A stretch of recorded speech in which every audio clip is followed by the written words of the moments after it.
по итогу двух игровых дней, собственно, нашего первого этапа группы Г, можно сегодня сказать, что у нас команды уровня хорошего, примерно все на одном уровне. Дебютанты нашей группы Г показали себя с самой лучшей стороны. Многие из них играли в профессиональных клубах ранее. Вот, соответственно, уровень растет. Очень приятно видеть, что девчонки выходят на лед, девчонки борются до последнего.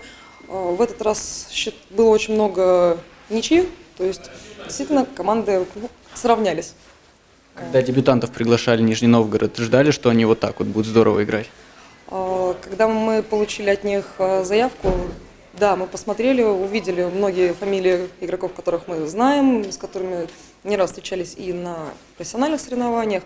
Поэтому, да, действительно ожидали от этой команды именно вот такой игры, красивой, зрелищной и, собственно, результативной. Команда Англии у нас добавила.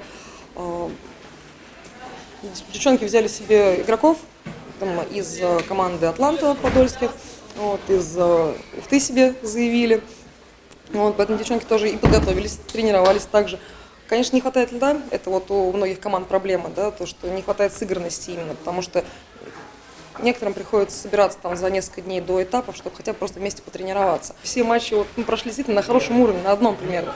Там, где-то драка у нас была даже, то есть накал страстей был такой, что девочки хотели, каждый хотел забить, каждый хотел победить, поэтому кого-то выделить конкретного, кроме Ростхимика, пока не можем. Какие ожидания от второго этапа?